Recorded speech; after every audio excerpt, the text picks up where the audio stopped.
Hi, this is my top 10 best books of 2020. 2020 was such a good year reading-wise that this could easily be 20 books, but I have managed to narrow it down to 10. And starting with number 10, we have The Reckoning Swordsman by Duncan. Many thanks to Rajathon for this suggestion. This is a fantasy.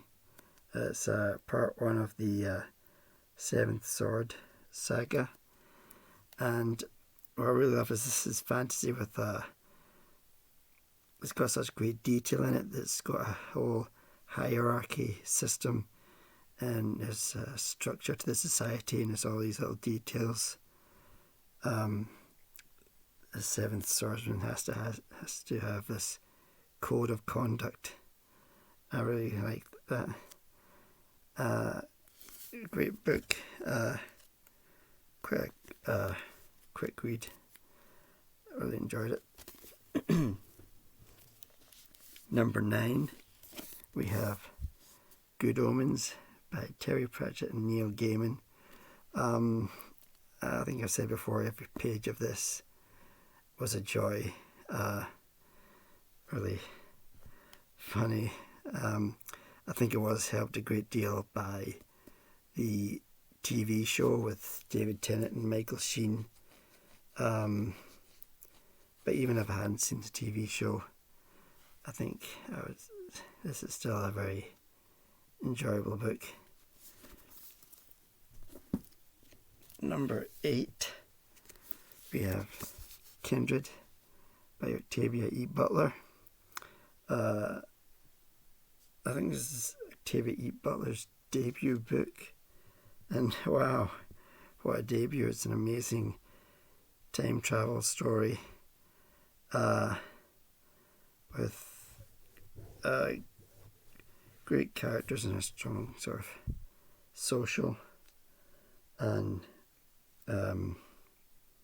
race element to it. I'm amazed that I haven't heard of Octavia E. Butler before. I'm a science fiction reader, but I've never heard of Octavia E. Butler until this year. But I'm really, really glad I did. Number 7, we have Tentacle by Rita, Indiana. I think I'm going to have to give this another read. It's quite wild, and I need to get my head round it, but it's really amazing read. Again, it's time travel, but it's amidst so much other stuff, and for such a short book, it's 132 pages, but there's a lot in it. Number 6, we have the selected writings of Jose Marti. I think this counts as a book, yeah. Really beautiful work, fantastic poetry. Some stuff is quite relevant today. I would say mainly regarding race. I think I've explained who Jose Marti is, but if you don't know, definitely worth a look in a search engine or reading this book.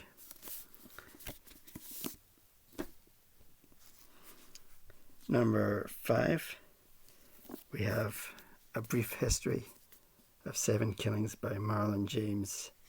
This book is epic in every way. The winner of the Man Booker Prize for 2015, was it? Yeah, 2015. Yeah, epic book. I'm amazed I got through it, but I did blaze right through it in summer. 688 pages, an amazing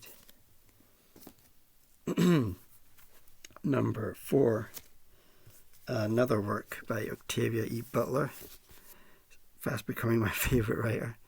This is Wild Seed. To put it in a really stupid way, it's Roots meets X-Men.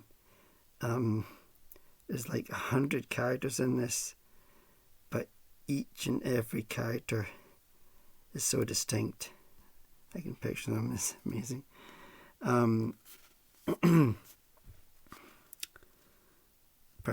Part one of the Patronist. I don't know if it's a trilogy or not. I'm not sure. It's an amazing read. It's fantastic work, but I can easily picture it. It's amazing. Number 3, we have The Sailor on the Seas of Fate. This is the second in the Elric saga. It's more brilliant imagination of Michael Moorcock. Quite a shocking ending. Not going to go into spoilers, but it's amazing, right? There's a ship, and what was this? And above the ship, there's a blue sun, and it's an amazing, fantastic thing. But I can easily picture it. Number 2, we have No Name in the Street by James Baldwin. Quite close to being number 1, especially for these times with this year. I would say so much of this book is quotable. Well, all of it, I would say.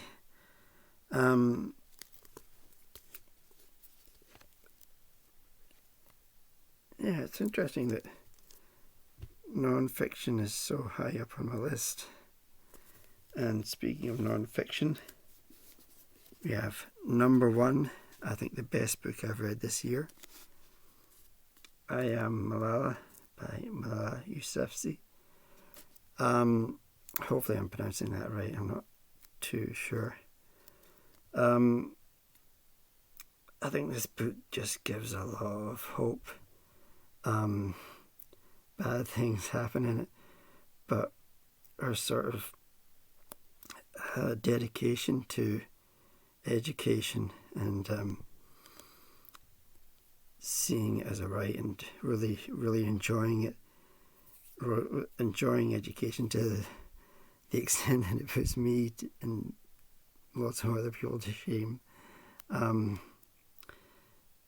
It's amazing. It's very powerful, very emotional towards the end.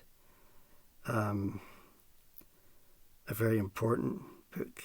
Yeah, winner of the Pulitzer Prize, and to this date the youngest winner of the Pulitzer Prize, I think.